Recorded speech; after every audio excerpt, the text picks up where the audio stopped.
Shalom saudara-saudara, kita berjumpa kembali dalam renungan harian. Saudara-saudara, kita sering mendengar bahwa Yesus mengasihi kita tanpa syarat. Apakah pernyataan ini benar?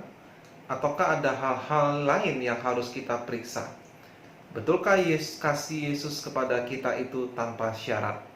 Hari ini kita akan membahas topik ini. Sebelumnya mari kita berdoa sejenak memohon tuntunan dari Tuhan kita. Ya Tuhan, kami bersyukur untuk hari baru yang Kau berikan kepada kami.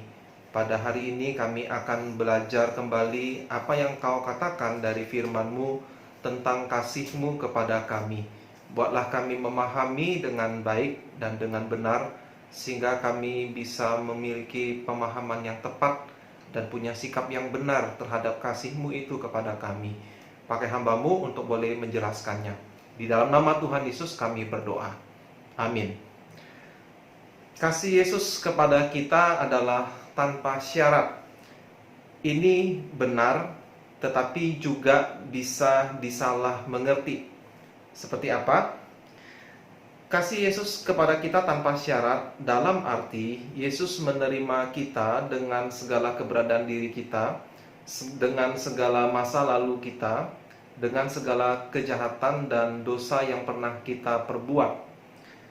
Dia menerima kita apa adanya, dan Dia datang justru memang untuk mengangkat beban dosa itu, menanggung hukuman dosa-dosa kita, sehingga kita tidak perlu lagi menanggung hukuman. Kita menjadi orang-orang yang kudus di hadapan Bapa, sebab Yesus telah menyucikan kita dengan darah-Nya. Tetapi saudara, pemahaman tentang kasih Yesus tanpa syarat harus diimbangi dengan perkataan-perkataan firman Tuhan yang lain yang berkaitan dengan kasih ini.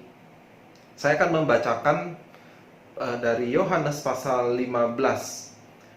Menarik sekali kalau kita membaca tulisan dari Rasul Yohanes, Injil Yohanes, surat 1 Yohanes, 2 Yohanes, dan 3 Yohanes. Beliau sangat banyak membicarakan tentang hubungan kasih Yesus kepada kita, tentang apakah kita tetap menjadi milik Yesus, apakah syarat-syaratnya untuk bisa tetap tinggal di dalam Kristus. Nah, ini adalah salah satu catatan Yohanes tentang masalah ini, dan dia mengutip perkataan-perkataan langsung dari Tuhan Yesus. Yohanes 15 ayat 9 hingga ayat yang ke-14. Demikian firman Tuhan. Seperti Bapa telah mengasihi aku, demikianlah juga aku telah mengasihi kamu. Tinggallah di dalam kasih-Ku itu. Jikalau kamu menuruti perintah-Ku, kamu akan tinggal di dalam kasih-Ku, seperti aku menuruti perintah Bapa-Ku dan tinggal di dalam kasih-Nya. Semuanya itu Kukatakan kepadamu, supaya sukacita-Ku ada di dalam kamu, dan sukacitamu menjadi penuh. Inilah perintah-Ku, yaitu supaya kamu saling mengasihi, seperti aku telah mengasihi kamu. Tidak ada kasih yang lebih besar daripada kasih seorang yang memberikan nyawanya untuk sahabat-sahabatnya.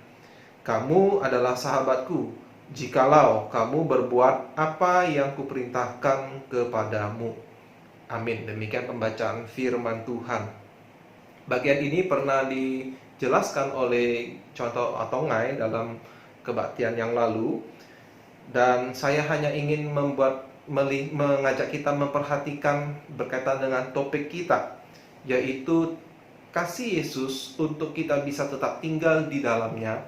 Ternyata ada syaratnya, atau ada kondisi-kondisi yang harus terpenuhi, barulah kita bisa mengatakan bahwa kita ada di dalam kasih Tuhan kita. Apa itu? Yaitu kita disuruh mengasihi sama seperti Yesus mengasihi kita. Dan hal ini sekali lagi sudah pernah dijelaskan oleh contoh atau ngai dalam topik bulan lalu. Kita harus mengasihi bukan lagi seperti diri sendiri, seperti yang dikatakan dalam perjanjian lama, tetapi standarnya sebenarnya sudah dinaikkan oleh Kristus, yaitu bahwa kita harus mengasihi sama seperti Dia mengasihi kita. Lalu di dalam pembacaan hari ini kita menemukan dua kata jikalau. Dan kata jikalau itu menunjukkan kondisi yang harus dipenuhi. Jikalau kamu menuruti perintahku, kamu akan tinggal di dalam kasihku. Jadi, kalau kita balik perkataan ini, kalau kita tidak menuruti perintah Yesus, maka kita tidak tinggal di dalam kasih-Nya. Adalah suatu kondisi yang harus terpenuhi. Dan apa perintahnya? Perintahnya adalah kita harus mengasihi sama seperti Yesus telah mengasihi kita.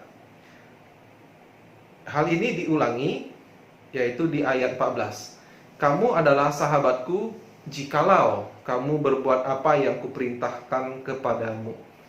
Mudah sekali kita jatuh kepada pemahaman yang cukup sentimentalis, yaitu Yesus adalah sahabat kita. Dia selalu ada untuk kita, dia bersedia mendengarkan kita, menolong kita, memberikan kekuatan, anugerah, penghiburan, dan segala macamnya.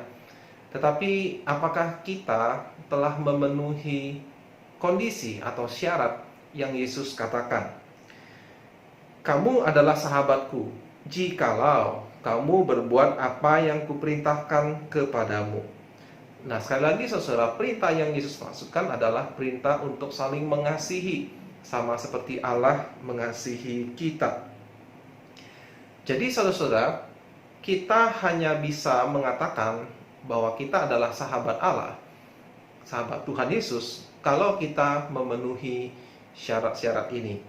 Dan itulah mengapa saya katakan di awal, tulisan-tulisan dari catatan Rasul Yohanes, baik itu Injil Yohanes, Yohanes 1, Yohanes 2, Yohanes 3, banyak membicarakan tentang masalah ini.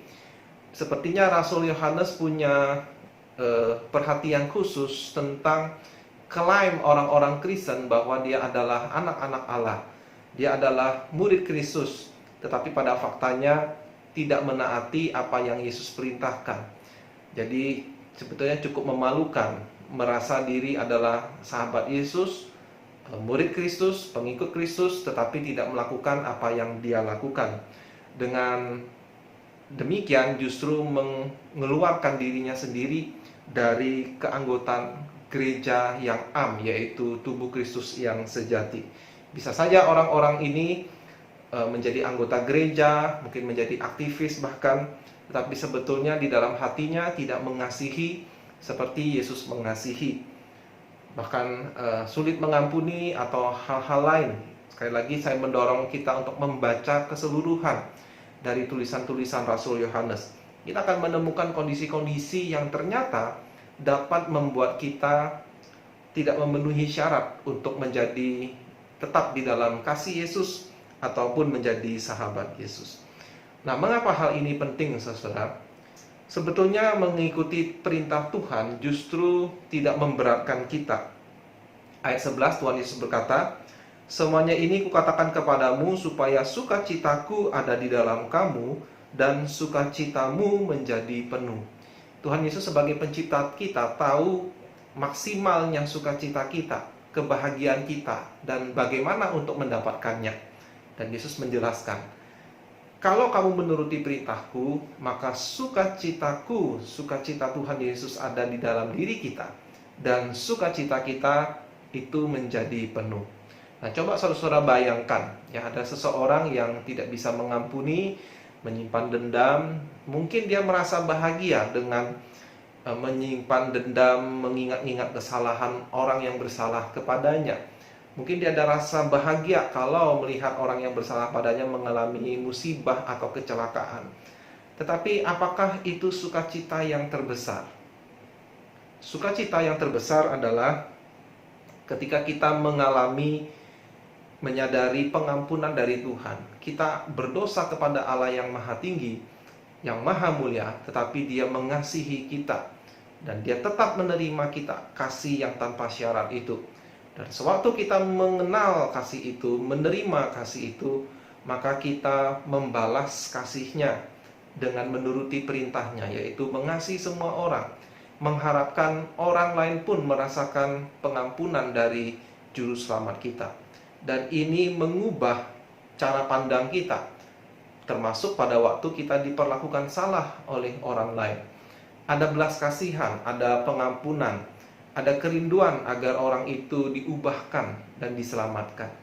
maka tentu sukacita yang kita rasakan jauh lebih besar dibandingkan kalau kita merasa bahagia melihat orang yang bersalah kepada kita mengalami kecelakaan atau musibah.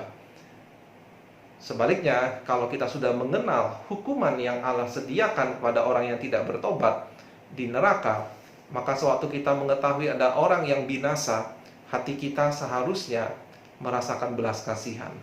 Dan disinilah sukacita yang penuh itu Tuhan limpahkan dalam hati kita. Kiranya renungan hari ini bermanfaat bagi Anda semua. Kasih Yesus tanpa syarat benar, tetapi kasih Yesus pun ada kondisi yang harus kita penuhi. Sekian, sampai jumpa. Tuhan Yesus memberkati.